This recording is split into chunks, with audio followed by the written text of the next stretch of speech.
On this episode, we'll be talking about Chimemere, the 21 years old boy who unalived his master, the man he works under.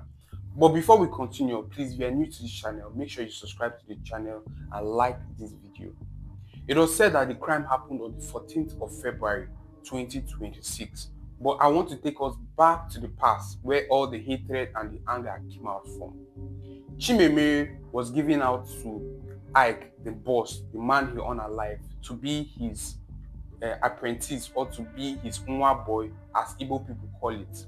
So as Chimemere was given to Ike, Chimemere started working for Ike for 3 years.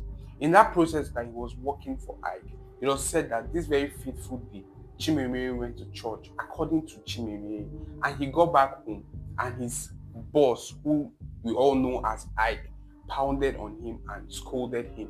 He was so angry, he was so very, very pissed. He called his brother, who gave him out to Ike, and told him what had happened. And his brother told Chimere to calm down, that this is just the process that he has to pass through to graduate from Ike's hand, and later on he's going to get settled and establish himself. Chimere said, okay, no problem. Subsequently, everything was going well. He did 1 year, he did 2 years. So Chimere got an idea. He started saving money so that he can actually save, and when he gets settled from his boss, he's going to leave his boss peacefully. He told his friend that he wants to start saving money, and his friend said okay, but he doesn't have a bank account. So his friend told him, Chimemere's friend told him that okay, let's go and open a bank account for you, and Chimemere agreed. They went and opened a bank account, and Chimemere started saving money. He saved up, saved up, saved up, and the money reached 5 million naira.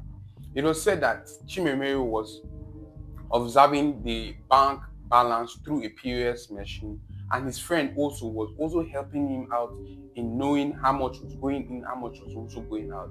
I believe that his friend had access to the bank accounts, probably by having an ATM card that has access to the bank account that they actually opened, since it was both of them that opened it, and he was hiding it from his boss Ike.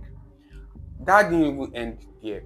Chimere told his boss that, boss, I need a phone, I need a smartphone, I need an Android phone so that I'll be accessing the internet, because all the people in this Onitsha market, all the people around us, all the people in our compound, they have smartphone. It's only me that doesn't have smartphone. But the boss said you have to reach a certain age, you have to reach a certain level before you can actually get a cell phone, which that triggered Chimemere. So let's fast forward back to the 14th of February where the whole incident happened. It was said that Chimemere closed from the shop around 7:30 p.m. As he closed from the shop, instead of going back home, he refused to go back home. Instead, he went to that his friend's place and told his friend that I need that my money. So we need to withdraw the money, and I take the money, maybe use it to buy phone, use it to buy some other things. Then the friend told him that okay, if you close from work, come to my place. We will know how to rectify that. As he went to his friend's place, his friend, instead of giving him 5 million naira, his friend gave him 3 million naira. And they had an altercation because his friend was saying that the remaining of the money need to go to his place, because he was the one that was helping Chimemere to observe the bank account, to help him save the money, and help him in opening the bank account. So Chimemere was furious. Chimemere was angry. According to some other sources, they also said that Chimemere went to meet his girlfriend, since it was Valentine's Day, since it was February 14th, which was Lover's Day. He went to meet his girlfriend. That was the reason why he didn't go back home after closing from the shop. And also, Chimemere said that that was not what actually happened, that he went to meet that his friend that was supposed to give him money. But he told the Ike's sister, the boss's sister, the man he works under, that sister, I'm going out to a certain place, and please, I'll be coming back late.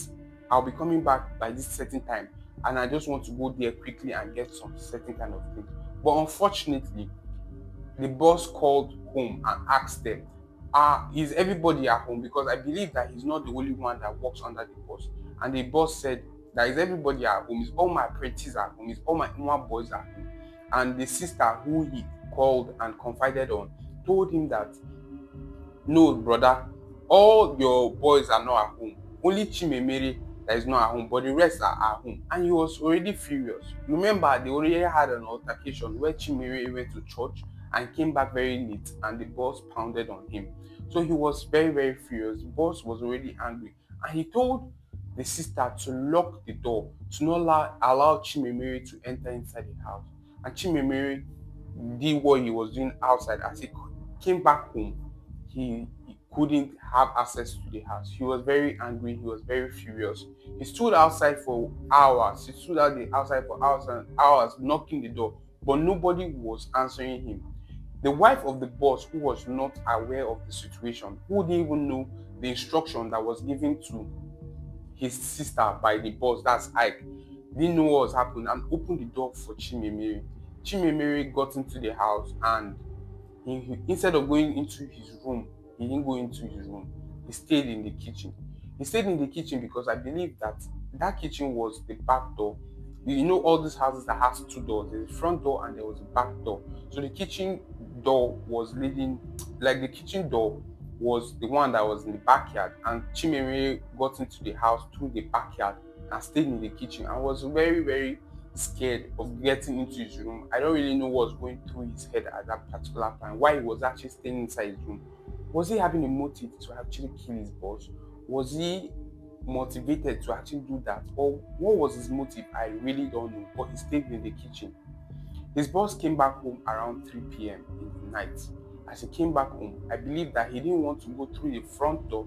That's why he followed through the kitchen door. As he got into the kitchen, Chimemere, who knew that his boss was coming through that kitchen door, took a pistol, the one they use in pounding pepper, the one you use in pounded yam, fufu, and the rest. He used it and hit his boss 3 times. He pounded him first time, pounded him second time. Boss went down on his knees and hit him the last blow, which actually made the boss go down unconscious, bleeding on the kitchen floor.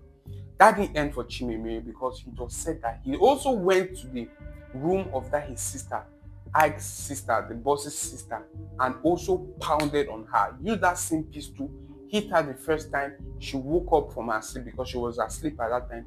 Hit her the second time before she realized what was happening. Then, as he wanted to use the fatal blow, that's when she grabbed his hand and struggled in him, pushed him away, and ran out of the house and started calling out for help.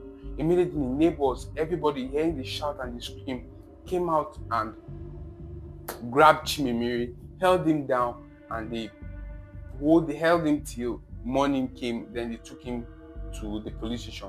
But unfortunately, the boss didn't survive those heavy blows that Chimemere hit him on his head. It was said that he unalived his boss, and the boss lost his life. It's a very, very sad story. And people were saying that Chimemere was also using drugs. I didn't know how true that was, but according to Chimemere himself, he said yes, he uses drugs, but he doesn't take alcohol. That he takes a drug that I won't be mentioning in this video because of the rules and regulations. But he was taking a particular drugs. Then his boss found out that he was taking that particular drugs, and the boss told him not to take that particular drugs any longer. And Chimemere said that he had his boss and stopped taking that drugs. But I believe that that particular drugs has its own withdrawal syndrome, and I believe that that drugs, Chimemere was already addictive to that drug, and it was not going to be easy for him to just allow the drugs to just go when once his boss was telling him stop taking the drugs, and he's just going to say, okay, I'm going to stop taking the drugs. He has to pass through that withdrawal syndrome. He has to go through those pain and all those stuff of people actually leaving drugs. So I believe that Chimere didn't stop taking that drug, and that drug was what made him to do what he actually did. Or maybe another thing made him to do what he actually did. The motive of already having that anger building up about his boss, not allowing him to have a phone, about his boss scolding him for going to church. And also, Chimere also thought that his friend also told the boss that he has saved up 5 million naira, and he felt like the boss was going to take away that money away from him, and he decided to take action by unaliving the boss. It was a very, very tragic story. So people were saying that anyone boy, the apprentice, the person working the person working under Ike was driven by anger, was driven by a different motive, and that motive was what caused Ike to lose his life. It was a very, very sad story for the people of Anambra State, for the people of Onitsha Market, and the entire Nigeria entirely. So if you like true crime stories like this, make sure you subscribe, like this video, and I'll see you guys on the next one.